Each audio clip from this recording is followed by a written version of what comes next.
Yo no recuerdo exactamente qué día fue por el calendario, pero sí recuerdo el sonido.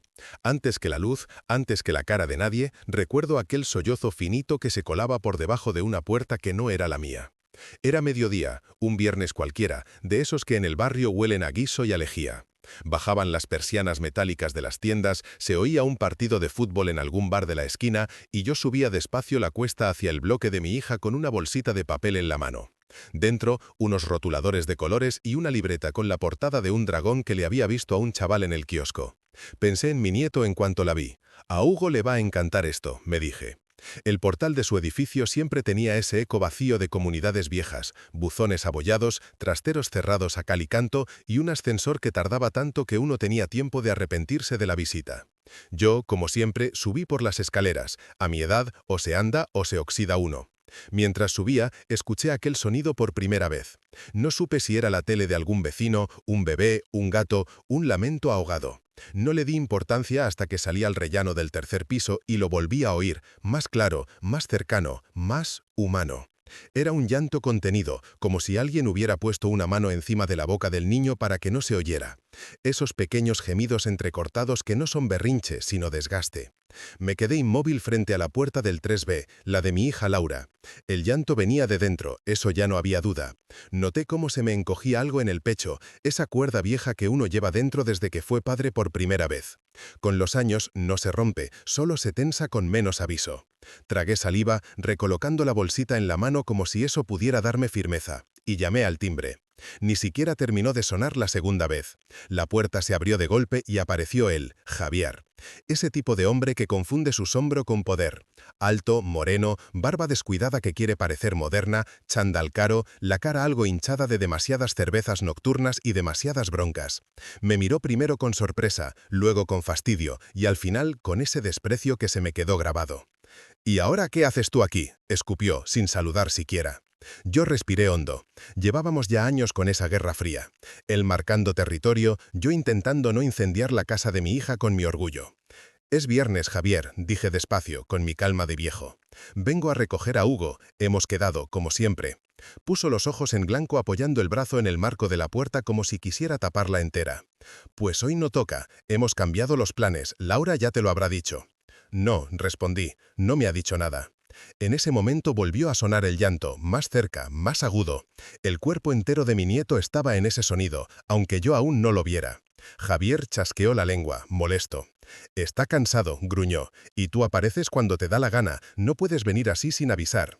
«Llevamos quedando los viernes desde hace meses, Javier», mi voz seguía tranquila, pero algo dentro de mí empezaba a hervir. «Está apuntado en el calendario del colegio, tú mismo lo firmaste». No contestó. Y entonces le vi. Una cabecita despeinada asomó por el pasillo, detrás del hombro de Javier. Hugo, con la camiseta del Betis que yo mismo le regalé un cumpleaños, los ojos rojos, las mejillas brillantes de lágrimas mal secadas. Cuando me vio, fue como si algo se encendiera de golpe en su cara. «Abuelo», susurró, tan bajito que si yo fuera menos viejo, menos atento, me lo habría perdido. El corazón me dio un vuelco. Di un paso adelante por puro instinto, el cuerpo tirando hacia él como un imán viejo que aún funciona. Javier se encajó más en la puerta, levantando el brazo como una barrera. «Te he dicho que no. Hoy no». «Solo quiero hablar con Laura», respondí, mirando por encima de su hombro, buscando a mi hija. «No tardó nada». «Laura está durmiendo», mintió con la naturalidad de quien se cree dueño de la realidad. «Trabaja mucho. No está para tus dramas». Hugo dio otro paso, el pequeño cuerpo casi pegado ya al marco interior de la puerta. Sus manos se apretaban la camiseta con fuerza, arrugándola. Le temblaba el labio inferior. «Por favor, no te vayas, abuelo», dijo, un poco más alto esta vez. Esa frase me atravesó como un cuchillo frío. Javier se giró hacia él, el gesto seco. «Métete dentro, Hugo. Te he dicho que no es día de ver al abuelo». El niño se quedó clavado en el sitio. Su mirada iba de él a mí. Esa mirada que pide permiso a los mayores para sentir. Yo ya no escuchaba el ruido de la calle, ni las voces en otras casas, ni el ascensor de al lado. Solo oía la respiración agitada de mi nieto y el tono cortante de Javier. «Está bien», dije, intentando no alzar la voz. «Si no quiere que me lo lleve, al menos déjame hablar con mi hija». Javier soltó una carcajada seca. «Tu hija es mi mujer», escupió, «y en esta casa mando yo. ¿Te queda claro?». Hugo se encogió como si cada palabra fuera un golpe en una pared invisible que él ya conocía demasiado bien. Entonces, Javier hizo lo que llevaba tiempo queriendo hacer. Me cerró la puerta en la cara. Literalmente. Un portazo brusco, fuerte que retumbó en el rellano y me dejó mirando la madera marrón con la mano aún levantada. Detrás de la puerta, el llanto de Hugo volvió a subir de volumen unos segundos, apagándose después, seguramente por alguna amenaza pronunciada en susurros. Me quedé quieto. Mis piernas de golpe pesaban como sacos de arena húmeda. Sentí esa vieja mezcla de rabia e impotencia que los abuelos conocemos bien cuando nos tratan como muebles estorbando en medio del salón. No era la primera vez que Javier me hablaba mal, pero era la primera vez que veía a Hugo llorar así por mí. No porque yo me fuera, sino porque no le dejaban venir. Respiré hondo. 1, 2, 3 veces. Y retrocedí. No porque quisiera, no porque me pareciera justo, sino porque en ese momento supe algo que había estado negando durante meses, que allí dentro había algo más que un mal carácter. Di unos pasos atrás, mirando esa puerta como si pudiera ver a través de ella. A Laura, con ojeras, moviéndose en la cocina. A Hugo, sentado en su cama con el peluche hecho polvo, mirando la puerta del pasillo. A Javier, paseando por el salón como un toro en un espacio pequeño, resoplando, convencido de que la casa, las personas y el aire eran suyos. Yo de joven también tuve mi carácter. Mi mujer me conoció en mis peores momentos. Pero nunca, jamás consentí que una criatura tuviera miedo de mí. Eso no es carácter. Eso es otra cosa. Mientras bajaba las escaleras, la bolsita con los rotuladores me golpeaba la pierna al ritmo de mis pasos. Me pareció de repente un gesto ridículo, una tontería. ¿Qué importa un cuaderno nuevo cuando el niño que lo iba a usar está aprendiendo a tragarse el miedo? Salí a la calle, cegado unos segundos por la luz del sol. El rumor de la avenida me salió al paso. Coches, motos, gente volviendo del Mercadona con bolsas, un chaval fumando a escondidas junto al portal, la señora del quinto paseando al perro con su bata de estar por casa. El mundo seguía. Y yo, en medio de todo, con una puerta cerrada aún resonando en la cabeza. Me apoyé un momento en el coche, sintiendo la chapa fría en la espalda. Cerré los ojos. Y entonces me vino otro recuerdo, no de ese día, sino de muchas noches anteriores. La luz del móvil iluminando la mesilla de mi habitación, el nombre de Laura en la pantalla, los mensajes largos, escritos a deshora, siempre empezando igual. «Papá, ¿estás despierto?» Abrí los ojos. Sin pensarlo más, abrí la puerta del coche, me senté al volante y dejé la bolsita con los rotuladores en el asiento del copiloto. Olía a papel nuevo y a plástico barato. No arranqué. No estaba para conducir así, con la sangre ardiendo y la cabeza llena de voces.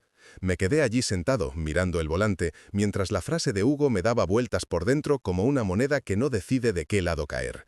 «Por favor, no te vayas, abuelo». Me fui. Y ahora tenía que decidir si ese iba a ser el último día en el que miraba hacia otro lado. Cuando por fin llegué a mi piso, en un bloque más viejo todavía que el de Laura, en un barrio de esos que huelen a ropa tendida y a guisos de toda la vida, lo primero que hice fue dejar la bolsita encima de la mesa del salón, intacta. Me hice un café solo, de los fuertes, en la cafetera italiana que tengo desde que Franco salía en El Nodo, y me senté con el móvil en la mano como un chaval al que acaban de romper el corazón. Abrí el chat con mi hija.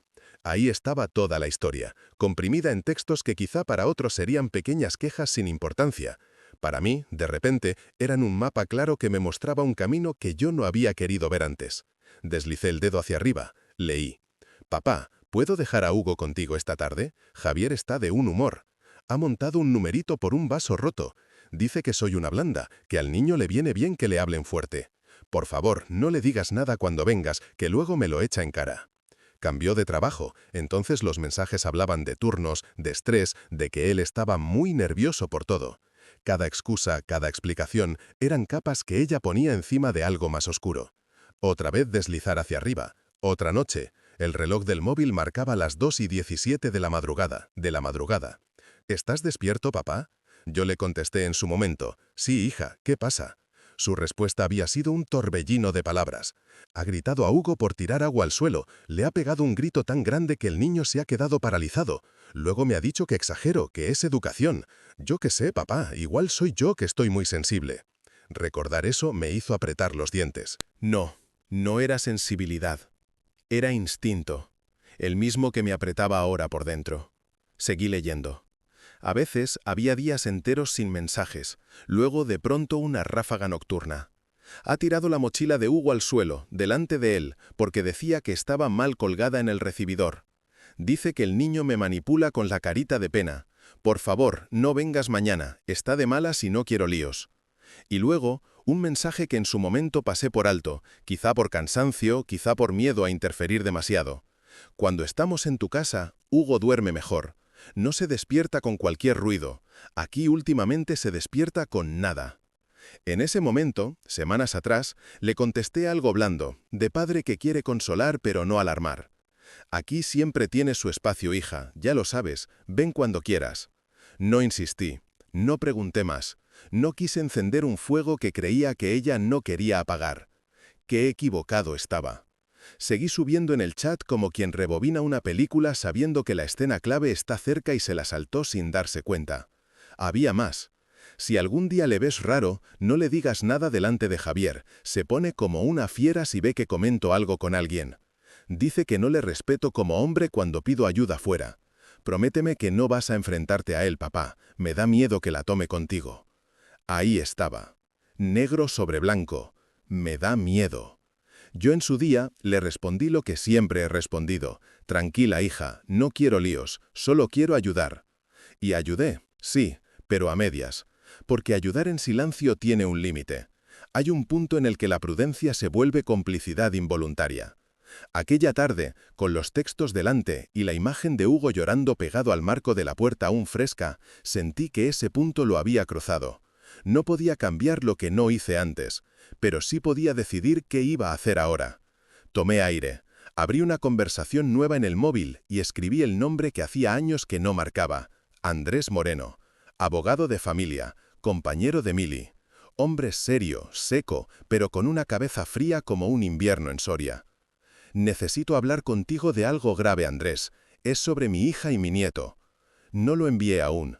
Me quedé mirando el texto unos segundos, como si la decisión estuviera allí, en esos bytes suspendidos antes de atravesar el aire como un disparo silencioso. Lo borré. No era el momento. Aún. Antes de mover ficha, necesitaba mirar a mi nieto a los ojos sin una puerta de por medio. Necesitaba ver su miedo, su silencio, su manera de agarrarse a las cosas. Los niños hablan, con las manos, con la forma de dormir, con los dibujos que hacen. Yo tenía que ver todo eso antes de encender una guerra abierta. Apagué el móvil y me dejé caer hacia atrás en el sofá. La tele estaba apagada, el reloj del salón marcaba las 7 y pico, el segundero marcaba el tiempo con obstinación. El bloque olía a cena temprana, sofrito, ajo, un poco de humo de aceite recalentado en el piso de abajo. Pensé en mi mujer. Si estuviera viva, este asunto habría explotado mucho antes. Ella no era de medias tintas. A mí me llamó la atención desde el principio cómo trataba Javier a Laura, pero me dije aquello de «son cosas de pareja, no te metas, que luego la culpa es tuya». Ella no. Ella habría ido a ese piso con el dedo apuntando y la lengua afilada, y quizá las cosas habrían sido diferentes. O quizá habríamos roto la relación con nuestra hija por adelantarnos. Nunca lo sabré. Lo que sí sabía era esto. Yo ya no podía seguir callado. Aquella noche casi no pegué ojo. Y cuando por fin el sueño me vencía, aparecía Hugo en medio de un pasillo sin luz, llamándome con esa voz que me llenaba la cabeza. «No te vayas, abuelo». Me desperté sudando, con la camiseta pegada a la espalda. Eran las 4 de la mañana cuando decidí que ya estaba bien de dar vueltas. Me incorporé, me puse las zapatillas y fui al salón. Me senté en el sillón de siempre, ese que tiene ya mi forma, y encendí solo la luz pequeña de una lámpara vieja. El piso se llenó de sombras suaves, como si también ellas estuvieran cansadas. Cogí el móvil de la mesa. Abrí de nuevo el chat de Laura. Subí, bajé, releí. No eran simples mensajes de desahogo. Eran un diario disfrazado de conversación casual. Cada frase dejaba ver una grieta. Cada emoji tonto tapaba un susto. Cada jaja, no te preocupes, escondía una noche de tensión. Y en medio de todo eso, siempre la misma petición. No digas nada. Por favor, no te enfrentes a él. Prométeme que no vas a hacer ninguna locura. Una hija pidiéndole a su padre que no provoque una explosión que ella no se atreve a aguantar. Y un padre que, por miedo a perderla, se calla. Hasta que escucha llorar a su nieto al otro lado de una puerta. Hasta que una profesora llama. Hasta que las señales dejan de ser pequeñas. Pero eso aún no había llegado. Primero vino la llamada que terminó de ponerle nombre a todo. Y, cómo no, vino en sábado. El sábado por la mañana amaneció despejado, de esos días en los que el cielo de Madrid parece un cristal lavado. Abrí las persianas, puse la radio baja, un programa de tertulia donde todos se quejaban de los precios del alquiler y del fútbol, y me preparé un café con leche y una tostada con tomate. Intentaba seguir con la rutina, como si la rutina pudiera convencerme de que las cosas no eran tan graves. No funcionó. La tostada se quedó fría en el plato, el café a medias. Yo solo miraba el móvil, esperando un mensaje de Laura que no llegaba. A eso de las 10:30, el teléfono vibró. Salté como si hubiera explotado algo. Pero no era mi hija. Era un número fijo, con prefijo de la misma ciudad. ¿Sí? Contesté, carraspeando. «Buenos días, don Manuel». La voz femenina sonaba joven pero formal. «¿Es usted el abuelo de Hugo Martín?» La forma de decirlo me heló la sangre. «Sí», respondí. «¿Quién es?» «Soy Lucía, la tutora de Hugo en el colegio. Disculpe que le llame un sábado, pero he encontrado su número en la ficha de contactos y he considerado importante hacerlo». Noté cómo mi espalda se ponía recta. El nombre tutora siempre impone respeto a un abuelo. No llaman por llamar. «Por favor, dígame», susurré. Al otro lado hubo un breve silencio, como cuando alguien mide muy bien las palabras que va a elegir. «Verá», empezó ella, «no quiero alarmarle ni hacer suposiciones, pero en las últimas semanas hemos observado algunos cambios en el comportamiento de Hugo. Nada escandaloso. No da problemas en clase, todo lo contrario. Pero precisamente por eso me preocupa más». Tragué saliva. ¿Qué tipo de cambios? Está más apagado. Antes participaba mucho, era muy hablador, se reía con facilidad. Ahora habla bajito, se sobresalta cuando alguien levanta la voz, aunque no sea con él. Si entra un profesor nuevo al aula, se queda muy quieto, como si no quisiera llamar la atención. Y cuando salimos al recreo, rara vez juega con los demás. Prefiere sentarse en un rincón, con su cuaderno. Hugo y su cuaderno, claro. ¿Y le ha dicho algo?, pregunté. ¿Alguna cosa de casa? Lucía dudó un segundo. No de manera directa, pero sus dibujos han cambiado. Me apoyé de nuevo en la silla. ¿Dibujos? Sí, antes dibujaba campos de fútbol, coches, cosas de su edad. Ahora hay una figura que se repite en varias hojas. Es un hombre, muy grande en comparación con los demás personajes, siempre pintado con trazos muy fuertes, casi rompiendo el papel. Y en muchas escenas, ese hombre está cerca de una casa pintada en gris o negro. A veces hay rayas alrededor, como si fuera ruido o gritos. Me imaginé el lápiz de Hugo apretando el papel, la punta casi rompiéndose. «Ya», murmuré. También, Lucía respiró hondo, también ha dibujado un par de veces a un hombre sentado en un sillón, al lado de una ventana, con una taza en la mano. Esa figura siempre está pintada con colores más claros, y al lado ha escrito Abú. Se me humedecieron los ojos, aunque lo disimulé tragando saliva. «Entiendo», dije. «Por protocolo», continuó ella, «cuando vemos este tipo de señales, tenemos la obligación de recabar información y, si fuera necesario, comunicarlo a los servicios correspondientes. Pero antes de dar pasos oficiales, quería hablar con alguien cercano a él». Y su madre, bueno, cuando la he visto en las reuniones, parece siempre muy cansada. No sé si se lo tomaría como un ataque. Usted en la ficha está como referente de confianza. Ese detalle me tocó algo muy hondo. Que mi nieto, sin decirlo, hubiera colocado mi nombre en ese lugar. «Gracias por llamarme, Lucía», contesté, con voz más firme. «Ha hecho muy bien. ¿Hugo le ha dicho algo concreto de su padrastro?» «Solo una frase que me llamó la atención», admitió. «El otro día, cuando estábamos recogiendo pinturas, se me cayó una caja y yo dije, vaya, soy un desastre». Él se puso tenso y no se movió, y luego me dijo, «Cuando alguien dice que eres un desastre, hay que estarse quieto para que no grite más». Le pregunté quién le decía eso, y me dijo, «Cuando se enfada, hace pesado el aire». Ahí estaba, otra vez, la frase. Yo la había leído en un mensaje de Laura. Ahora salía de la boca del niño, sin filtros, sin adornos. «Hace pesado el aire», repetí en voz baja. «Sí», confirmó ella. «Y eso, don Manuel, no es una frase que invente un niño de 7 años porque sí». Miré por la ventana. El sol seguía brillando, las vecinas tendían ropa en la azotea de enfrente, se oía el eco de un balón en el patio. Y sin embargo, yo sentía que el tiempo se había quedado suspendido. «¿Van a hacer algo desde el colegio?», pregunté. «De momento, dejar constancia en el informe interno. Si vemos algo más grave, estamos obligados a notificarlo a servicios sociales. Pero antes de dar pasos oficiales, quería hablar con alguien cercano a él». Y su madre, bueno, cuando la he visto en las reuniones, parece siempre muy cansada. No sé si se lo tomaría como un ataque. Usted en la ficha está como referente de confianza. Ese detalle me tocó algo muy hondo, que mi nieto, sin decirlo, hubiera colocado mi nombre en ese lugar. Gracias por llamarme Lucía, contesté, con voz más firme. Ha hecho muy bien. ¿Hugo le ha dicho algo concreto de su padrastro? Solo una frase que me llamó la atención, admitió. El otro día, cuando estábamos recogiendo pinturas, se me cayó una caja y yo dije, vaya, soy un desastre. Él se puso tenso y no se movió, y luego me dijo, cuando alguien dice que eres un desastre, hay que estarse quieto para que no grite más. Le pregunté quién le decía eso, y me dijo, cuando se enfada, hace pesado el aire. Ahí estaba, otra vez, la frase. Yo la había leído en un mensaje de Laura. Ahora salía de la boca del niño, sin filtros, sin adornos. Hace pesado el aire, repetí en voz baja. Sí, confirmó ella. Y eso, don Manuel, no es una frase que invente un niño de 7 años porque sí. Miré por la ventana. El sol seguía brillando, las vecinas tendían ropa en la azotea de enfrente, se oía el eco de un balón en el patio. Y sin embargo, yo sentía que el tiempo se había quedado suspendido. ¿Van a hacer algo desde el colegio?, pregunté. De momento, dejar constancia en el informe interno. Si vemos algo más grave, estamos obligados a notificarlo a servicios sociales. Pero, bajó la voz, yo preferiría que la familia se adelantara. A veces, cuando alguien de dentro da el primer paso, todo es más fácil. Asentí, aunque ella no podía verme.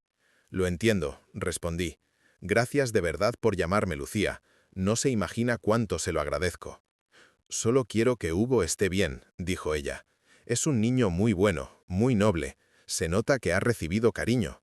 Sería una pena que empezara a aprender miedo donde debería aprender seguridad.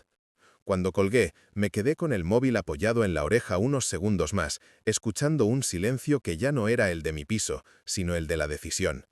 Porque ahí ya no se trataba de interpretaciones mías, ni de si estaba exagerando como abuelo pesimista. Una profesional, una chica joven que veía decenas de niños cada día, había visto lo mismo que yo, y lo había llamado por su nombre: miedo. Guardé el móvil en el bolsillo, me puse una chaqueta ligera y salí de casa sin pensarlo mucho más. Si me daba demasiado tiempo, volvería a caer en la trampa de la prudencia. El ascensor tardó lo de siempre. Yo no. Bajé a la calle, crucé la plaza donde siempre juegan los niños del barrio y cogí el autobús hacia el distrito donde vivía Laura. No quería arriesgarme a encontrármelo de frente si iba directamente al piso sin saber si Javier estaba en casa. Necesitaba hablar con mi hija a solas, sin su sombra encima. Cuando llegué a su barrio, me bajé 2 paradas antes. Caminé despacio, fijándome en detalles que nunca había observado. La panadería donde alguna vez compré napolitanas para merendar con Hugo, el locutorio que ahora era una tienda de móviles, el bar de la esquina donde siempre había hombres viendo el partido, gritando a una pantalla como si los jugadores pudieran oírles. Pensé en cuánta gente vive dramas silenciosos detrás de persianas bajadas, mientras en la calle el ruido lo tapa todo. Llegué al portal de Laura y esta vez, en lugar de subir directamente, marqué su timbre desde abajo. ¿Sí? Su voz sonó distorsionada por el interfono, cansada. «Soy yo, hija. ¿Puedo subir un momento?» Hubo una pausa, larga, inquietante. «No es buen momento, papá», contestó al fin. «Javier está de mal humor». «Justo por eso», dije con calma, «no vengo a hablar con él. Vengo a hablar contigo. Solo contigo. 5 minutos». Otro silencio. Luego, un suspiro. «Está en el gimnasio, pero vuelve luego». «Vale, sube, date prisa». El portero automático zumbó. Empujé la puerta, subí las escaleras con más velocidad de la que mis rodillas aprueban normalmente y llegué al 3er piso con la sensación de que el corazón me iba a salir por la boca. Laura me abrió antes de que llamara. Tenía el pelo recogido en un moño deshecho, la cara sin maquillar y unas ojeras largas como semanas. Llevaba una sudadera vieja y un chándal que recordaba de su época de instituto. No era la imagen de una mujer que vive tranquila. «Pasa, anda», murmuró apartándose. El piso olía a limpiador de suelo y algo ligeramente quemado en la cocina. El salón estaba demasiado ordenado, como si alguien se hubiera obsesionado con que no hubiera ni un cojín fuera de sitio. «¿Dónde está Hugo?», pregunté. «En su habitación», respondió ella, cerrando la puerta del piso con cuidado, casi con miedo a hacer ruido. Está haciendo dibujos. No quiero que se entere de nada. La frase me dolió más de lo que esperaba. No quiero que se entere de nada. Como si ya no se hubiera enterado de demasiado. Nos sentamos en la mesa de la cocina. Bueno, ella se sentó. Yo me quedé de pie unos segundos observándola, intentando medir hasta qué punto estaba rota. «¿Qué pasa, papá?», preguntó al fin, frotándose las manos. «¿Estás muy serio? ¿Es por lo de ayer?» «Por lo de ayer, por lo de antes de ayer, por lo de hace meses», respondí, «y por una llamada que he recibido esta mañana». Sus cejas se fruncieron. «¿Llamada?» «Del colegio, de la tutora de Hugo». Se quedó pálida. «¿Lucía te ha llamado?» Asentí. «¿Y qué te ha dicho?» Su voz sonó tan tensa que cualquiera diría que esperaba una sentencia. «Que está preocupada», contesté, «que Hugo ha cambiado, que dibuja a un hombre grande pintado en negro alrededor de una casa oscura, que se sobresalta con los gritos, que dice que cuando alguien te llama desastre hay que quedarse quieto para que no grite más». Laura se cubrió la boca con una mano. Los ojos se le llenaron de lágrimas al instante. «Dios mío», susurró, «se lo ha dicho también a ella». La miré fijo. «¿A quién más se lo ha dicho, Laura?» Ella apartó la mirada. Se levantó, fue hasta el fregadero como si necesitara hacer algo con las manos. Cogió un vaso y lo dejó sin rellenar. Todo en ella temblaba. «Papá», murmuró, yo pensaba que no era para tanto, que estaba exagerando, que todos los niños tienen etapas más sensibles». «No», la corté con suavidad pero firme. «Eso no es una etapa, eso es miedo. Y ya no eres solo tú la que está asustada, es tu hijo». Se apoyó en la encimera, la cabeza gacha, las lágrimas cayendo sobre sus manos.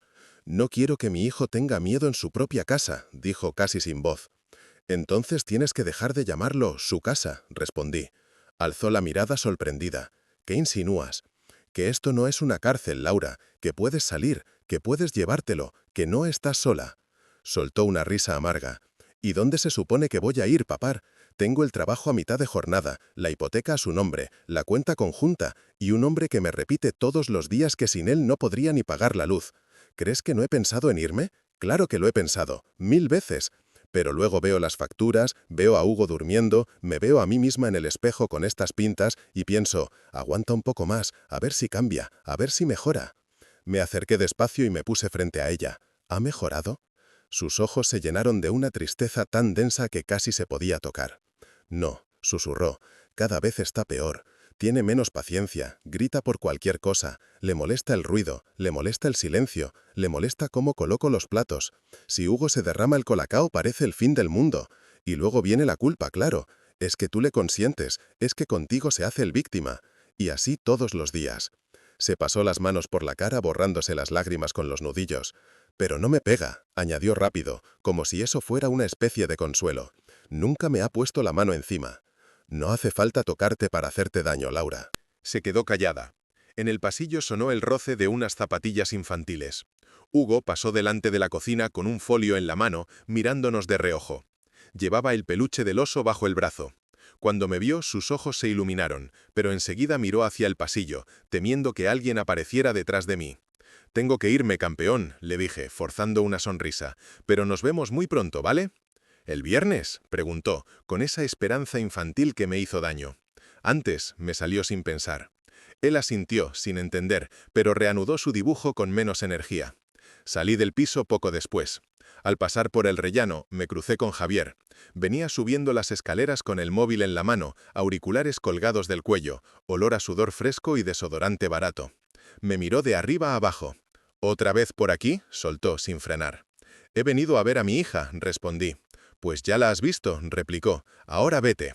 Me hizo un gesto con la barbilla, como si yo fuera un perro que se puede espantar. Le sostuve la mirada un segundo. Vi en sus ojos algo que no era solo chulería, era la certeza de que él mandaba allí y nadie se atrevería a discutirlo. De momento lo dejé pasar, literalmente, me aparté para que subiera. Mientras bajaba, supe que aquella no sería la última vez que nos cruzaríamos en ese rellano, ni la más suave. Y también supe que la próxima vez que subiera, no lo haría con las manos vacías, lo haría con algo mucho más peligroso para él que un puño. La verdad, escrita en una pantalla. El lunes amaneció raro, como esos días en los que el cielo parece limpio, pero el aire tiene algo denso, como si la ciudad estuviera reteniendo la respiración.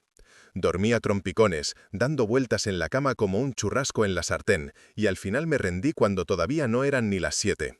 Desayuné sin hambre, café con leche, tostada con aceite y sal. La tostada se quedó entera en el plato, el café apenas bebido. Yo solo miraba el móvil encima de la mesa, esperando que vibrara con el nombre de mi hija. No lo hizo. A media mañana por fin llegó un mensaje suyo. «Papá, por favor, hoy no vengas, Javier está de muy mal humor». No había emojis, no había excusas, no había bromas, solo eso. Sentí aquel nudo en el estómago otra vez, esa mezcla de preocupación y rabia que me llevaba rondando días. Le respondí, «¿Hugo está bien?» Tardó en contestar. 1 minuto, 2, 5. Está en su cuarto, procuro que estén separados. Volví a leer esa frase varias veces, procuro que estén separados. Eso no es hablar de convivencia, eso es hablar de guerra. Guardé el teléfono en el bolsillo de la cazadora, me la puse y salí de casa antes de que mi prudencia de viejo se despertara y empezara a susurrarme al oído que esperara, que no tocaba, que no me metiera. Bajé por las escaleras en lugar de usar el ascensor. Necesitaba mover las piernas, notar el cuerpo, recordar que seguía teniendo fuerza pese a los años. En el portal, la vecina del primero andaba peleándose con el carrito de su nieta. «¿Otra vez al médico, Manolo?», me preguntó. «Hoy no, Mari, hoy voy a otro sitio», respondí. No insistió. Hay días en que hasta las vecinas de toda la vida notan que no es momento de conversación. Cogí el autobús. Me senté junto a la ventanilla, mirando cómo Madrid pasaba a cámara lenta. Gente empujando carritos, jóvenes con cascos enormes en la cabeza, repartidores de globo haciendo equilibrios entre coches. Todos metidos en sus propias historias. Nadie sospechando que, en un tercer piso cualquiera, había un niño aprendiendo a medir el volumen de su voz para no molestar a un adulto que se creía importante. Cuando bajé en la parada de siempre, mi corazón ya iba más rápido que mis piernas. Caminé calle arriba hacia el bloque de Laura. El portal estaba igual, pero esa mañana me pareció más oscuro, como si la sombra del hombre que vivía dentro se hubiera pegado a la fachada. Subí las escaleras sin llamar abajo, esta vez sí directo. No quería darle tiempo a Laura a decirme que no. Me planté frente a la puerta del 3B y antes de llamar vi algo que me heló. Las zapatillas de Hugo tiradas, una de lado, la otra dada la vuelta, justo al lado del felpudo, como si alguien las hubiese apartado de una patada. Me agaché y cogí una. Aún estaba algo templada. Olía a parque, a polvo de pasillo de colegio, a su colonia infantil barata. Se me encogió algo dentro. La dejé bien colocada junto a la otra, con cuidado, como si al menos su calzado merecía respeto. Toqué el timbre, esta vez con intención. Dentro se oyó un ruido lejano de televisión, voces de tertulia o de partido, no supe distinguir. Pasaron unos segundos, nadie venía. Llamé de nuevo, más fuerte. «¡Laura!», dije, golpeando suavemente la madera. «¡Soy yo!». Oí pasos, no de mi hija, pesados, firmes, irritados. La puerta se abrió de golpe. Javier. Llevaba un chándal distinto al del otro día, pero el mismo gesto. Tenía el pelo aún húmedo, seguramente de la ducha. El olor a colonia fuerte me dio en la cara.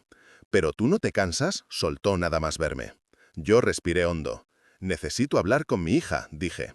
«No», respondió sin parpadear, apoyando el brazo en el marco. «Laura no quiere verte, me lo ha dicho esta mañana». Mentía. Se le notaba en la forma de despegar la boca, en el tic junto al ojo izquierdo. La mentira tiene gestos que un viejo que ha contado los duros de todos sus años reconoce pronto. «No vengo a discutir contigo», insistí. «Vengo a hablar con ella y a ver a mi nieto». «Hugo está castigado», dijo. «No va a ninguna parte». Detrás de él por el pasillo se oyó un movimiento, un portazo pequeño o un golpe de mueble, no supe. «¿Castigado por qué?», pregunté. «Porque sí», cortó, «porque aquí las normas las pongo yo. Eso te cuesta entenderlo, ¿no?». Empezó a subir el tono. Nada nuevo. Lo que sí fue nuevo fue mi respuesta. «No», dije despacio. «Lo que me cuesta entender es por qué un hombre adulto tiene que gritar tanto para demostrar que manda». Sus ojos se abrieron un poco más, incrédulos de que le hubiera soltado eso en su propia puerta. «Ten cuidadito con cómo me hablas, abuelo», escupió, dándole a la última palabra el tono exacto de insulto. «No soy tu abuelo», respondí, «y cuidado tú con cómo hablas delante de un niño». Porque en ese momento, asomando por el pasillo como un fantasma pequeño, apareció Hugo. Estaba en calcetines, el pijama aún puesto pese a ser mediodía, y sujetaba su peluche por la oreja. Sus ojos, otra vez rojos, otra vez grandes, otra vez llenos de una mezcla de amor hacia mí y miedo hacia lo que podía pasar si daba un paso más. «Abuelo», dijo muy bajito. Javier se giró hacia él. «Te he dicho que te quedes en tu cuarto», bramó. El niño se encogió. Literalmente.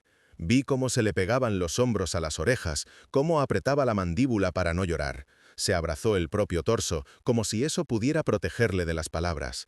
Yo di un paso hacia adelante. «No le hables así», dije en un tono que hacía años que no usaba. Javier se volvió hacia mí como un perro al que se le quita el hueso de la boca.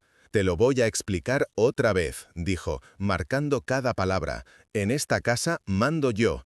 Tú aquí no pintas nada, ni vienes sin avisar, ni das órdenes. ¿Te queda claro?». Y entonces jugó la carta que creía definitiva. «Y te digo una cosa más, estás empezando a ser un problema. Para él, para Laura, para mí. Así que o dejas de meterte en lo que no te importa, o te vas a buscar un lío». Antes, quizás, me habría tragado la amenaza. Habría levantado las manos en son de paz y habría dicho aquello de «bueno, no te pongas así». Esa había sido mi postura durante demasiado tiempo. Pero esa etapa se había acabado el día en que escuché llorar a Hugo pegado a una puerta que se me cerraba en la cara. Esta vez no me moví. «Pues mira», contesté, «el problema lo tienes tú. Y en varios sitios». Frunció el ceño. «¿Qué estás diciendo?». Saqué el móvil del bolsillo con la tranquilidad con la que otros sacan un llavero, sin aspavientos. Lo desbloqueé delante de él y abrí el chat de Laura, que ya me sabía casi de memoria. «¿Qué haces?», preguntó, intentando sonar amenazante pero con un matiz de inquietud en la voz. No le respondí a él, miré hacia el interior de la casa. «Laura», llamé, alzando un poco la voz. «Sal, por favor, es importante». La vi aparecer al fondo del pasillo, detrás de Hugo. Tenía la cara desencajada, como si la hubiera pillado en pleno llanto. Sus ojos iban de Javier a mí, de mí al móvil, del móvil a su hijo. «Papá, no», murmuró, llevándose la mano al pecho. «Por favor, no ahora». «Ahora», respondí, «precisamente ahora». Javier dio un golpe con la mano en el marco de la puerta. «Te he dicho que te largues», escupió. «Si no, llamo a la poli». Le miré fijamente a los ojos. «Llama», dije, «y les cuentas que estás echando a un hombre de 70 y cuánto de la puerta donde vive su nieto, el mismo nieto del que el colegio ha comunicado que tiene miedo en casa. A ver qué cara ponen». Se le aflojó un poco el gesto, solo un poco, pero fue suficiente para saber que había dado en algo que él no controlaba, la mirada de los demás. «¿Qué bobadas está contando este viejo ahora?», murmuró en dirección a Laura. «No son bobadas», dije. «El colegio ha llamado. La tutora de Hugo. He hablado con ella. Y no habla de niños sensibles, habla de niños asustados». Hugo abrió más los ojos, se pegó a la pierna de su madre. Javier apretó las mandíbulas. «Tú lo que quieres es que parezca que soy un maltratador», dijo, por fin poniendo nombre al miedo que le recorría por dentro. Yo no respondí a eso. En lugar de contestarle, hice algo mucho más sencillo. Le di al botón de subir pantalla. Y empecé a leer. Al principio, mi voz salió baja, pero con cada frase iba tomando cuerpo. «Papá, ¿puedo dejar a Hugo contigo esta tarde? Javier está de un humor». Silencio. Ha montado un numerito por un vaso roto. Silencio más denso todavía. Dice que soy una blanda, que al niño le viene bien que le hablen fuerte. Laura se tapó la boca con la mano. Un sollozo contenido se le escapó entre los dedos. Javier miraba el móvil como si fuera un arma. «Por favor, no le digas nada cuando vengas, que luego me lo echa en cara». Me detuve un momento y alcé la vista. «La siguiente», dije, «es de las 2 de la mañana». Yo mismo recordaba aquella noche. Me había despertado con el móvil vibrando al lado de la cama, con el corazón en un puño. Ahora lo revivía como si fuera otra persona, viendo mi propia ceguera. Ha gritado a Hugo por tirar agua al suelo. Le ha pegado un grito tan grande que el niño se ha quedado paralizado. Luego me ha dicho que exagero, que es educación. Yo qué sé, papá, igual soy yo que estoy muy sensible. Hugo apretó los ojos. El peluche se le resbaló un poco de la mano. Laura dejó escapar un llanto más claro. Javier se quedó petrificado. Yo seguí. Cuando estamos en tu casa, Hugo duerme mejor. No se despierta con cualquier ruido. Aquí últimamente se despierta con nada.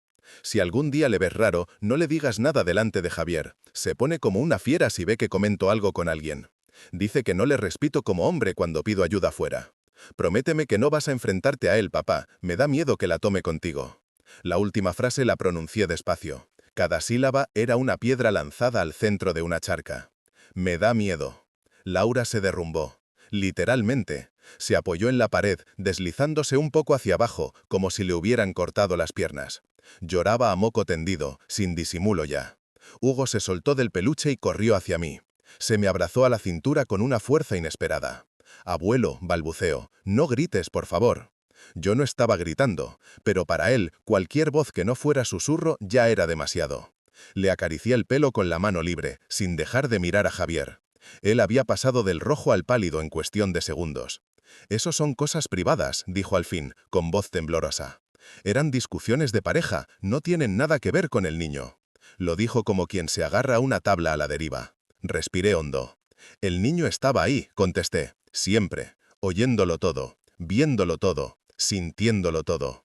Así que sí, tienen que ver con él, y mucho. Dio 2 pasos hacia mí, intentando recuperar ese dominio físico que a tantos les sirve para imponer. Me empujó con el dedo en el pecho.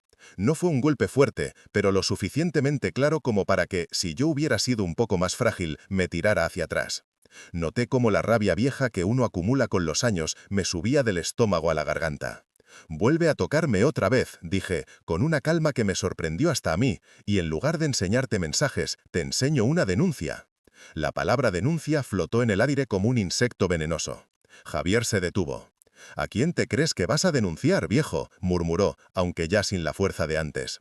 «A ti», respondí, sin adornos. «A ti, y donde haga falta».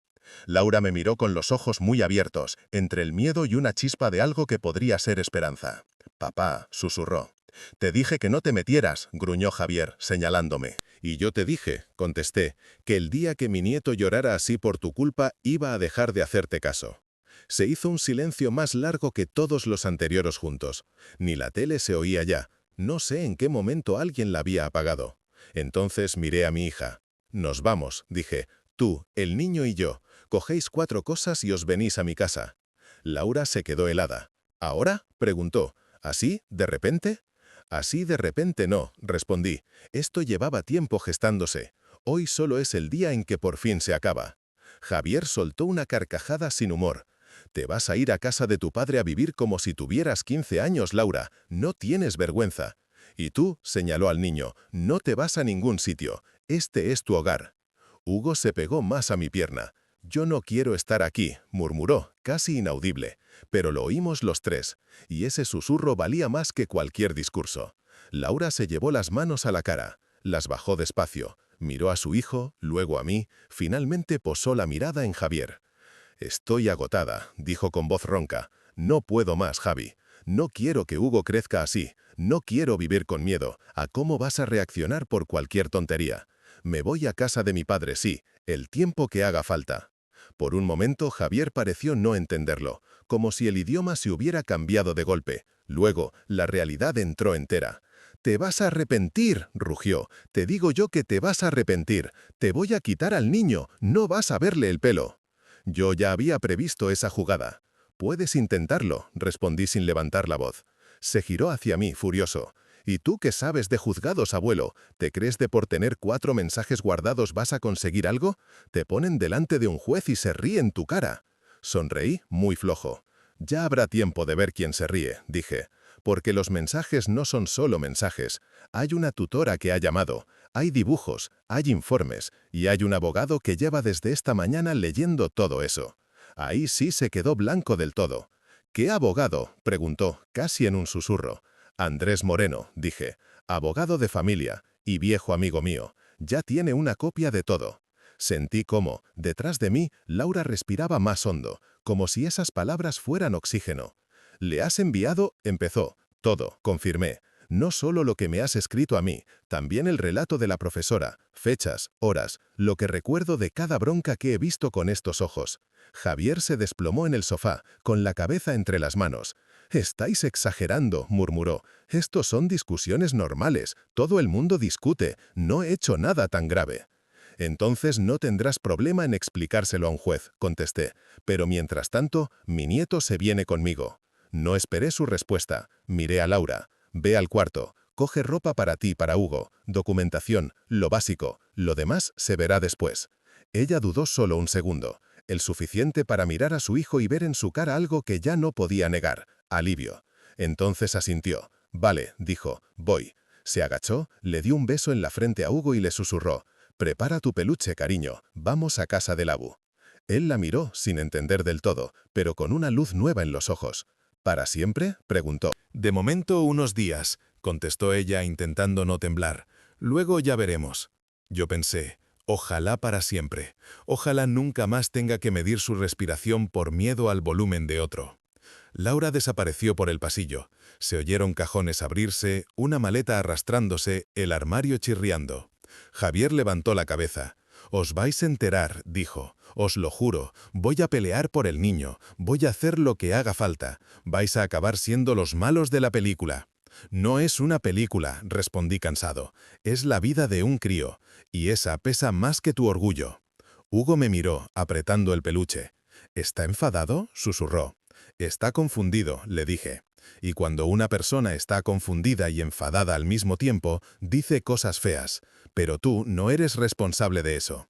«Yo hice ruido», murmuró. «Tiré agua, grité un día jugando». Me arrodillé frente a él, aunque mis rodillas protestaron como nunca. «Escúchame bien, Hugo», le dije, mirándole a los ojos. «Da igual el agua, el ruido o los gritos. A los niños no se les da miedo por esas cosas. Nunca. ¿Me has entendido?» Asintió, muy serio. «Entonces vámonos», añadí. Laura apareció con una mochila y una bolsa de deporte. Tenía la cara roja, pero ya no lloraba. Había dado el paso, y ese gesto tiene un efecto raro. Duele, pero alivia. «Ya está», dijo. «Vámonos antes de que cambie de opinión». Javier se levantó de un salto. «Ni se te ocurra sacar al niño por esa puerta», rugió. Fue entonces cuando hice algo que llevaba días preparando sin saberlo. Saqué el móvil de nuevo, abrí la aplicación de grabadora y la dejé visible. «Te aviso», dije, «todo lo que digas a partir de ahora, mejor que te parezca bien escucharlo otra vez delante de un juez, por si acaso». Por primera vez desde que le conozco, le vi verdaderamente asustado. No indignado, no furioso, asustado. Porque los gritos ya no estaban sucediendo en la oscuridad de un salón, sino a la luz de algo que registraba y guardaba. No dijo nada más. Laura miró una última vez el piso.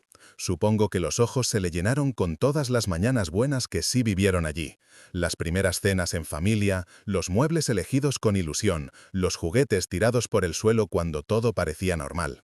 Pero la normalidad no es estar en paz un día y caminar con miedo 6. «Vámonos», repitió. Abrimos la puerta. Hugo cruzó el umbral pegado a mí. Laura detrás. Yo fui el último en salir. No cerré de golpe, la dejé entornada detrás de nosotros. En el rellano, el eco de nuestros pasos sonaba diferente. No era el eco de visitas cortas, de abuelos que vienen a traer chuches y se van al rato. Era el eco de una salida, de esas que cambian el rumbo. En el ascensor, Hugo se agarró a mi mano con fuerza. «¿Está muy enfadado?», volvió a preguntar. «Sí», admití, «mucho». «¿Se va a poner más grande cuando se enfada?», dijo, con esa lógica infantil que mezcla miedos y dibujos animados. «No», respondí, «al revés». No lo entendió en ese momento. Yo sí. Los hombres como Javier se hacen pequeños cuando se deja de tenerles miedo. Bajamos, salimos a la calle. El aire de fuera, aunque era el mismo de siempre, me supo distinto, menos pesado, más respirable. Laura cerró los ojos y aspiró hondo como si llevara meses sin oxígeno. «Papá», dijo, «¿de verdad? ¿De verdad esto tiene solución?» «No será fácil», contesté, sin mentir. «Habrá papeleos, líos, abogados, quizá gritos por teléfono. Pero peor que quedarse allí, no». Hugo levantó la vista hacia mí. «¿Vamos a tu casa?», preguntó. «Sí». «¿Y allí el aire no pesa?». Me tragué una lágrima. «No», le prometí. «En mi casa el aire está viejo, pero no pesa». Subieron al coche, Laura delante, Hugo detrás. Arranqué. Mientras nos alejábamos del portal, lo vi por el retrovisor. La silueta de Javier asomado a la ventana, persiana levantada a medias, la cara pegada al cristal. No sé si estaba mirando con odio, con miedo o con mezcla de todo. Me dio igual. Por primera vez desde que empezó todo esto, no sentí que él fuera más grande que nosotros. Solo era un hombre más que había perdido lo que no supo cuidar. Y nosotros, por fin, nos estábamos yendo. Cuando llegamos a mi piso, Hugo salió del coche prácticamente saltando. Le habíamos traído muchas veces, pero ese día lo miraba como si fuera un territorio nuevo. Subimos en ascensor, los tres encajados en ese cubo metálico con espejos arañados y un olor a lejía que siempre me recuerda a mi mujer limpiando en domingo. Abrí la puerta de casa. «Bienvenidos a la residencia del abuelo», dice, intentando poner un tono ligero. Hugo se rió flojito por primera vez en mucho tiempo. «¿Aquí también manda alguien?», preguntó, serio de repente. Sí, contesté, mando yo. Y tus normas son dos, recoger los juguetes y no tener miedo. Pareció pensarlo unos segundos, como si fueran condiciones difíciles. Vale, dijo al final, intento. Laura dejó las bolsas en el pasillo y recorrió el piso con la mirada. El salón con el sofá viejo, la mesa de comedor que cojea un poco, la tele apoyada en un mueble comprado de segunda mano por internet, el cuadro de mi mujer en la pared, el pasillo estrecho que lleva a las habitaciones. «Me sabe raro estar aquí así», murmuró. «Raro y necesario no se excluyen», respondí. No tardé mucho en improvisar una habitación para ellos. La mía seguiría siendo la misma, la de invitados se convirtió en el cuarto de Laura y el sofá del salón lo transformé en cama para Hugo la primera noche, mientras buscábamos dónde encajar otra cama en aquel piso diminuto. La primera noche, Hugo se quedó dormido viendo una peli de dibujos en la tele, con la cabeza sobre mis rodillas. Yo le pasaba la mano por el pelo, sintiendo cómo su respiración se iba haciendo más lenta. No hubo sobresaltos, ningún grito desde la cocina, ningún ruido de puerta golpeada. Cuando le llevé en brazos ya dormido a la cama que le habíamos montado con un colchón viejo, noté cómo incluso dormido seguía agarrando el peluche con fuerza. «Ya está», le susurré. «Ya está». Esa misma noche, cuando la casa se quedó en silencio, marqué por fin el número de Andrés. No contestó a la primera, era tarde, lo intenté otra vez. «Como sea viendo quién es», me dijo su voz cascada cuando al fin respondió. «Más te vale que sea importante, Manolo». «Lo es», dije. «Necesito que me escuches un momento. Es sobre Laura y el niño». No hizo falta convencerle mucho más. Me pidió que le contara todo, de principio a fin, sin adornos. Le hablé, con acento agudo, de los mensajes, de los gritos, de la llamada de la tutora, del llanto en la puerta, del paso que habíamos dado aquel día. ¿Tienes pruebas?, preguntó con tono práctico.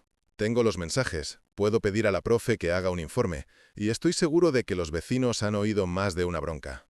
Vale, dijo, mándame todo lo que tengas por correo. Mañana mismo empiezo a preparar una solicitud de medidas cautelares, custodia provisional para Laura, suspensión o supervisión del régimen de visitas del padrastro y aviso a servicios sociales para que hagan valoración. ¿Crees que hay posibilidades?, pregunté. Con lo que me cuentas, respondió, las hay. No es un caso sencillo, pero hay base. Lo importante es que Laura esté dispuesta a declarar y no se venga abajo a la primera. Miré hacia el pasillo, donde dormía mi hija agotada, pero por primera vez en mucho tiempo, bajo un techo en el que nadie le gritaba por cómo ponía los platos. Lo está, dije.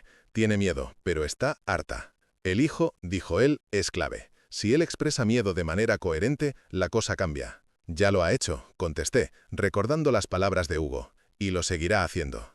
Terminamos la llamada cerca de la 1 de la madrugada. Me quedé un rato en el sofá, mirando la pantalla negra de la tele, escuchando las respiraciones de los dos desde las habitaciones. Me vino a la cabeza una frase de mi padre, un hombre que se pasó la vida arando campos en Castilla. Hay batallas que se ganan antes de entrar, el día que decidas que no vas a seguir retrocediendo. Esa noche, por primera vez, sentí que habíamos dejado de retroceder. Los días siguientes fueron una mezcla de burocracia española y pequeñas escenas domésticas. Por la mañana, acompañé a Laura al Centro de Servicios Sociales del distrito, un edificio gris con paredes llenas de carteles de campañas municipales y una sala de espera que olía a café recalentado y desinfectante. Nos atendió una trabajadora social de mediana edad, mirada cansada pero firme. Nos pidió que contáramos todo desde el principio. Laura habló, al principio con la voz casi sin salirle, luego con más fluidez, como si al poner en palabras lo que había vivido se diera cuenta ella misma de que no estaba loca, de que aquello no eran peleas normales.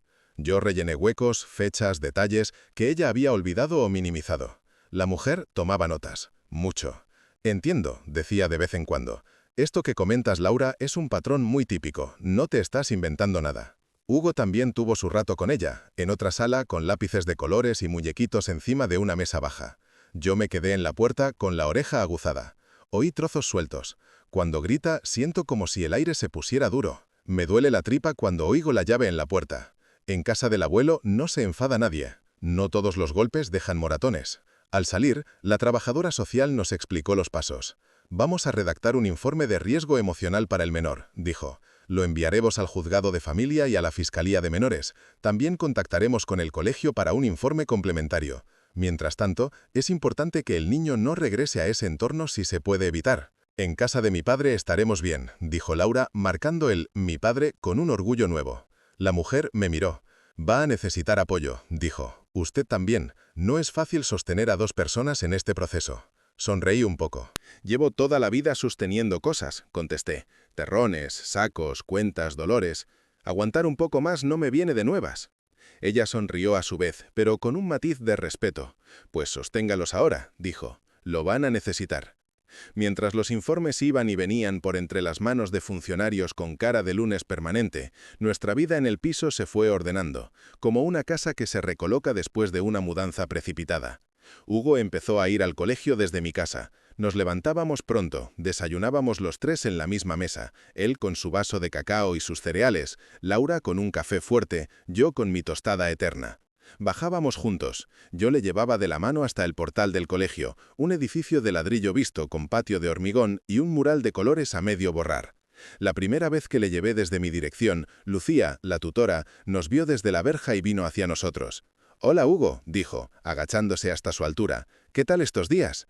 «Bien», respondió él, algo tímido aún, pero con una chispa en los ojos. «Duermo en casa de la Bu».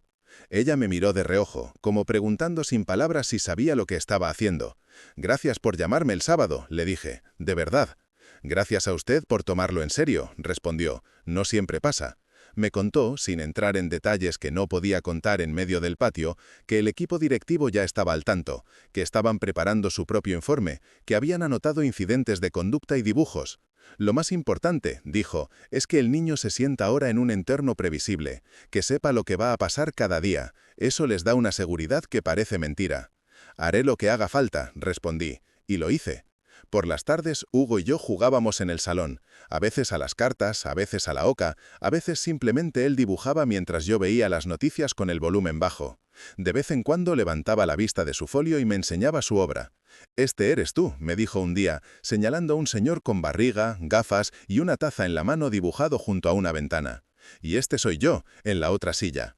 Los dos personajes tenían colores, el fondo no, pero ya no había rayas negras alrededor, no había figuras gigantes, solo dos personas sentadas, una taza, una ventana. «¿Te puedo pedir algo?», pregunté. «Sí», respondió. «La próxima vez dibuja también a tu madre con nosotros». Lo pensó. «Vale», dijo, «pero en medio». Me pareció la negociación más justa del mundo. Laura, por su parte, pasaba de la lágrima a la determinación en cuestión de minutos. Un día estaba hundida, al siguiente llamaba al banco para preguntar por las condiciones de la hipoteca, se informaba de ayudas, revisaba papeles del matrimonio civil. «Me casé con él creyendo que me iba a quitar peso», me dijo una noche, «y al final lo que ha hecho es echar más al saco. Menuda idiota he sido». «No, hija», respondí, «no eres idiota, solo estabas cansada y querías compañía. Y ellos lo huelen». «¿Ellos quién?», preguntó. «Los que necesitan pisar a alguien para sentirse altos». Se quedó callada mirando el cuadro de su madre en la pared. Al cabo de un rato murmuró, «Mamá no habría soportado esto». «No», respondí, «tu madre le habría tirado los platos a la cabeza». Nos reímos los dos. Era una risa triste, pero risa al fin y al cabo. La cita en el juzgado de familia llegó antes de lo que esperaba. La burocracia, cuando por detrás alguien se mueve con decisión, a veces se acelera. El edificio estaba en la zona de los juzgados, gris también, con ese aire de sitio donde la vida de la gente pasa por carpetas. Llegamos temprano, Laura y yo, cada uno con su carpeta bajo el brazo, y Hugo se quedó con una amiga de ella que se ofreció a cuidarle esa mañana para que no escuchara cosas que no debía. El pasillo del juzgado estaba lleno de gente, parejas separadas que discutían por pensiones, abuelos que peleaban por ver a nietos, padres nerviosos. El murmullo era constante, pero bajo, como si todos supieran que allí se hablaba en voz contenida. Los chistes, si los había, se hacían flojo. Nos sentamos en una fila de sillas de plástico. «Me tiemblan las manos», dijo Laura mirándolas. «Normal», respondí, «aquí dentro tiembla hasta el alma». Andrés llegó con su ritmo tranquilo de siempre, traje gris oscuro, maletín gastado que parecía parte de su cuerpo. «Bueno», dijo sin mucha ceremonia, «he leído el informe de servicios sociales, el del colegio y lo que hemos preparado nosotros». Laura tragó saliva. «¿Tenemos posibilidades?», preguntó. «En esta vida no hay garantías», contestó él, «pero te digo una cosa, si el juez no ve aquí un problema, debería cambiar de trabajo». Nos llamaron al cabo de unos minutos, sala pequeña. Un juez de mirada cansada, una secretaria tomando nota, una fiscal de menores con gafas finas que nos observaba como si fuera un médico diagnosticando a distancia. Javier ya estaba dentro. Me sorprendió ver cómo se había arreglado. Camisa, chaqueta, el pelo peinado hacia atrás, un reloj caro asomando por la muñeca. Tenía el gesto serio, algo crispado, pero se esforzaba en poner cara de hombre formal. Le acompañaba un abogado joven, con traje brillante, corbata demasiado perfecta. Nos miró de reojo, a Laura y a mí, con una mezcla de odio y miedo. El juez habló. Estamos aquí para valorar medidas provisionales en relación con el menor Hugo Martín. He leído la documentación aportada. Repasó los papeles, el clic del bolígrafo resonaba como un metrónomo. Informe del centro educativo, informe de servicios sociales, capturas de conversaciones entre la madre y el abuelo, alegaciones de la parte del cónyuge Javier. La palabra cónyuge le vino grande, pensé. Primero hablaron los técnicos. La fiscal hizo preguntas sobre las frases que el niño había dicho. El aire se pone duro, me duele la tripa cuando oigo la llave, en casa del abuelo sí se puede dormir. Cada frase, que en la boca de un niño era una confesión, se convertía allí en un dato, en una línea más de un informe. Pero yo sabía que detrás había noches enteras. Luego le tocó a Laura. La vi respirar hondo, mirar un instante al juez, otro a Andrés, y empezar a hablar. No la interrumpieron. Contó cómo habían sido los últimos meses, muy despacio, como si tuviera que sacarse cada episodio del estómago. No habló de golpes, porque no lo sabía. Habló de gritos, puertas, humillaciones pequeñas, amenazas veladas. Habló de cómo cambió Hugo. Habló de la llamada de la tutora, del llanto en la puerta. El juez escuchaba. No parecía especialmente emotivo, pero tampoco frío, solo atento. Luego me tocó a mí. Me preguntaron por los mensajes. ¿Por qué los guardó?, inquirió la fiscal. Porque conozco a mi hija, respondí. Sé que cuando tiene miedo, minimiza. Y porque sé que en esta vida, si no tienes las cosas escritas, lo que dices parece que se lo lleva el viento. Los guardé por si llegaba un día como este. ¿Se los enseñó a alguien?, preguntó el juez. Al abogado, cuando pensé que ya no podía mirar para otro lado, dije. Y se los leí a él, a Javier, el día que fui a buscar a mi nieto. La fiscal me estudió un segundo. ¿Era su intención humillarle?, preguntó. No, contesté. Era mi intención que dejara de gritarle a los demás, creyendo que nadie escuchaba. Luego fue el turno de Javier. Su abogado le guió con preguntas suaves, de esas que quieren dibujar una vida idílica. ¿Quiere al niño?, le preguntó. Como si fuera mío, respondió él, con los ojos humedecidos a voluntad. He estado ahí desde que tenía 3 años. ¿Ha gritado alguna vez?, insistió el abogado. Como cualquiera, dijo, pero nunca le he puesto una mano encima. Solo intento que haya disciplina. La madre lo consiente todo. Alguien tiene que poner límites. ¿Niega las expresiones de miedo que describe el menor?, intervino la fiscal. Es un niño muy sensible, dijo rápido. La madre le ha sobreprotegido siempre. Si alguna vez ha dicho que tenía miedo, sería porque ella le ha metido ideas raras. Lo escuchaba y me ardía por dentro. No hable, con acento agudo. No intervenía. Pero me fijé en todo. Cómo tragaba saliva al mencionar los informes, cómo evitaba mirar a Laura, cómo su mirada se clavaba en mí al decir, el abuelo está obsesionado conmigo. El juez cerró la carpeta al fin. De momento, dijo, y a la espera de mayor valoración por parte de los equipos psicosociales, este juzgado considera oportuna medidas cautelares. Se acuerda la atribución provisional de la custodia del menor a la madre, con suspensión del régimen de visitas por parte del cónyuge Javier, salvo que en un futuro se acuerde un régimen de visitas supervisado en un punto de encuentro familiar. El aire en la sala cambió de golpe. Laura se tapó la cara, sollozando en silencio. Yo sentí que me quitaban de encima una piedra que me había aplastado el pecho meses. Javier se quedó blanco. «Esto es una injusticia», murmuró, levantándose un poco. Su abogado intentó calmarle. «Podrá recurrir», dijo el juez sin levantar la voz, como si ya estuviera acostumbrado a esa reacción.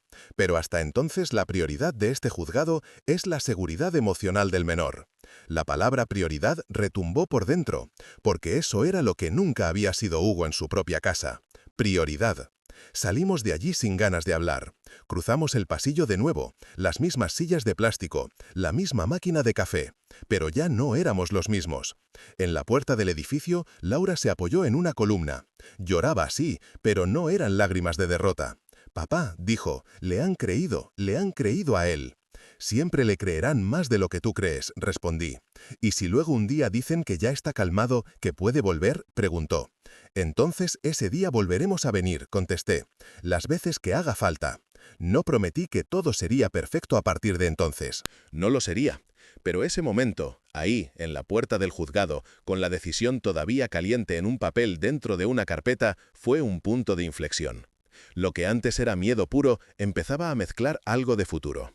Las semanas siguientes pasaron de otra manera, no sin problemas. Javier siguió mandando mensajes, algunos victimizándose, otros acusando, otros incluso amenazando con denunciar por alienación parental. Andrés nos recomendó no contestar nada que no fuera estrictamente necesario, y siempre de forma educada, por escrito. Todo suma, repetía, los gritos se te vuelven en contra cuando quedan escritos. Hugo empezó una especie de terapia infantil en el centro de salud mental del barrio, con una psicóloga joven que sabía más que su edad. Iba una vez por semana, salía con un dibujo diferente cada vez. Laura entraba al final de la sesión unos minutos para comentar cosas. Ha dicho que ahora siente que puede respirar más hondo, le comentó la psicóloga una tarde, y que antes se quedaba con aire a medias en los pulmones. Esa forma de explicarlo, tan física, es muy típica en niños que han vivido tensión continua. Laura se llevó la mano al pecho. Yo también respiraba así, murmuró. No me daba cuenta. En casa, las cosas se asentaban poco a poco. El piso se llenó de dibujos de Hugo pegados en la pared, de zapatillas pequeñas junto a la puerta, de juguetes en el salón que yo recogía a ratos, fingiendo protesta pero con una sonrisa. Por las noches, a veces, Hugo tenía aún algún sobresalto. Se despertaba sudando, llorando a medias, llamando mamá o diciendo «no grites» con voz ahogada. Laura entraba volando en su habitación, yo detrás. Entre los dos lo calmábamos. Le dábamos de beber, le hablábamos bajito, le recordábamos dónde estaba. «En casa del Abú», murmuraba él, volviendo a dormirse. «Aquí no se grita». Los niños se adaptan rápido cuando les devuelves la seguridad que les quitaste sin querer. Pero las cicatrices, aunque invisibles, tardan más. Un mes después, Lucía me paró a la salida del colegio. «Quería decirle algo», me comentó. «Hugo ha levantado la mano 2 veces hoy en clase para participar. Sé que parece una tontería, pero para mí es un mundo». «Para mí también», contesté. «Ya ha dibujado un partido de fútbol, con un abuelo y un niño en la grada. No hay sombras raras ni figuras gigantes», añadió, casi sonriendo. «¿Quién gana el partido?», pregunté. «No lo sé», dijo ella, pero los de la grada parecían los más contentos del dibujo. Sonreí. «Entonces vamos bien». Ella asintió y se fue otra vez hacia el patio, donde otros niños reclamaban su atención. Yo me quedé un rato mirando a Hugo mientras jugaba al balón con otros críos. Corría, reía, se caía y se levantaba. No miraba de reojo buscando a nadie que pudiera enfadarse. Solo jugaba. Eso, que parece tan simple, es un lujo en ciertas casas. Esa noche, como tantas otras desde que todo empezó, salí al balcón después de cenar. Mi piso no tiene porche de madera como las películas americanas, solo un pequeño balcón de hierro con 2 sillas de plástico y una maceta que ha sobrevivido a base de milagros. Desde allí se ve un trozo de ciudad, tejados, antenas, alguna terraza, ropa tendida incluso a esas horas, el resplandor naranja del alumbrado público. Se oía de fondo el rumor de la tele de los vecinos, alguna moto pasando, risas lejanas de chavales. Detrás de mí, en el salón, Laura recogía los platos. Hugo estaba acabando de ver un capítulo de dibujos. De vez en cuando soltaba una carcajada. Ese sonido se colaba hasta el balcón. Me apoyé en la barandilla, sintiendo el hierro frío en las manos, y dejé que mis pensamientos se ordenaran solos. Pensé en cómo empezó todo, en aquella puerta cerrada, en aquel «por favor, no te vayas, abuelo», dicho con voz rota. En las noches leyendo mensajes a escondidas, en la llamada de Lucía, en los dibujos con hombres gigantes pintados de negro, en mi indecisión de padre que no quiere meterse demasiado en la vida de su hija adulta, en la línea fina entre prudencia y cobardía. También pensé en el día en el rellano, con Javier delante y yo leyendo en voz alta las palabras de mi hija, no para traicionarla, sino para hacerlas existir más allá de un móvil. En el momento en que él se dio cuenta de que sus gritos ya no estaban solo en el aire, sino en manos de otros. En la cara de Laura cuando el juez dijo custodia provisional. La gente cree que la fuerza está en los gritos, en los puñetazos, en dar un portazo con rabia. Confunden miedo con respeto. Confunden silencio con victoria. Pero la fuerza, la de verdad, suele ser más discreta. Está en una profesora que decide hacer una llamada un sábado por la mañana en lugar de mirar hacia otro lado. En una hija que temblando se atreve a decir «me voy». En un niño que susurra «no quiero estar aquí» y no lo niega después. En un abuelo que pese a la edad, pese a las rodillas, pese al cansancio, decide que ya está bien de callar para no molestar. Mucha gente cree que envejecer es volverse débil, que con los años uno se encoge no solo por fuera, sino también por dentro, que se cede, que se traga, que se baja la cabeza. Y sí, es verdad que el cuerpo se gasta, las manos tiemblan más, la vista falla, la memoria a veces se escapa. Pero hay algo que, con suerte, se afina. La capacidad de ver las cosas como son, sin tanta excusa, sin tanto autoengaño. Y cuando uno ve con claridad que un niño tiene miedo en su propia casa, esa claridad pasa por encima de cualquier miedo propio. Escuché entonces la voz de Hugo desde el salón. «Abu, ¿vienes? Están poniendo el anuncio del parque ese que me dijiste que íbamos a ir». Sonreí. Voy, respondí entrando. Pasé junto al cuadro de mi mujer y me detuve un segundo. Miré su cara de hace 20 años, la sonrisa que siempre parecía estar a punto de soltar una broma. «Al final he armado el lío que tú habrías querido», le dije en voz baja. No contestó, claro, pero me pareció que la sonrisa era un poquito más clara. Me senté en el sofá al lado de Hugo. Se acurrucó contra mi brazo sin miedo, sin tensión. Laura se apoyó en el otro lado, los pies descalzos sobre la mesita, como cuando era adolescente. Y por primera vez en mucho tiempo, la casa estaba llena sin estar llena de ruido. Llenas de cosas buenas, dibujos en la nevera, tazas a medio beber, ropa sin doblar aún, mochilas apoyadas en la silla, carcajadas que venían de un dibujo animado absurdo. Miré a mi nieto. Me miró. «¿Sabes, Abu?», dijo, muy serio. «Cuando estaba en casa de Javi y gritaba, yo pensaba, ojalá venga el Abu y lo pare». «¿Y ahora?», pregunté. Ahora pienso que si un día alguien grita así otra vez, respondió, tú vas a venir igual. No supe qué decir durante unos segundos. Las palabras se me quedaron atascadas, como cuando de joven se metía una espina en el dedo y uno no la conseguía sacar. Al final solo dije, siempre. Mientras me queden fuerzas, siempre. Porque esa es la verdad que nadie te cuenta de hacerse mayor. No te convierte en una figura inofensiva en una esquina. Te convierte en alguien que ya no tiene tanto que perder y que por eso puede plantarse donde otros no.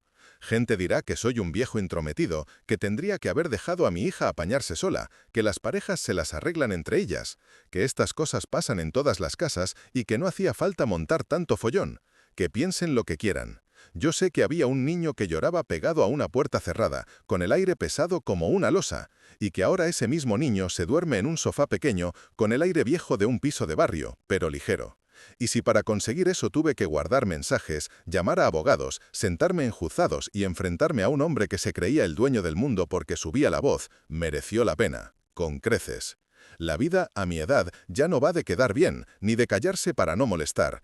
Va de elegir a quién quieres proteger con las fuerzas que te quedan. Y yo ya elegí. Elegí a mi nieto. Elegí a mi hija. Elegí dejar de ser un espectador en mi propia familia. Dicen que los abuelos somos viejos que solo servimos para contar batallitas. Quizás sea verdad. La diferencia es que esta vez la batallita no es de cuando corría detrás de un balón en un descampado, ni de cuando la mili era obligatoria. Esta vez, la historia va de cómo un abuelo decidió que el silencio también es una forma de violencia, y que guardar mensajes en un móvil, escuchar un llanto en una puerta y decir «hasta aquí» puede cambiarlo todo. Para Hugo, para Laura, y para ese viejo que, por fin, se vio a sí mismo no como una carga, sino como el muro donde se rompe el grito de otro. Mientras tenga aliento, seguiré siendo ese muro, aunque por fuera parezca solo un jubilado en bata, asomado al balcón de un tercero sin ascensor propio. Por dentro sé lo que soy. Un abuelo que, cuando su nieto estaba llorando en una puerta, no se conformó con marcharse. Volvió con algo mucho más poderoso que los gritos, la verdad escrita, la paciencia acumulada de toda una vida y la decisión, tardía pero firme, de no dejar nunca más que el miedo mande en su casa.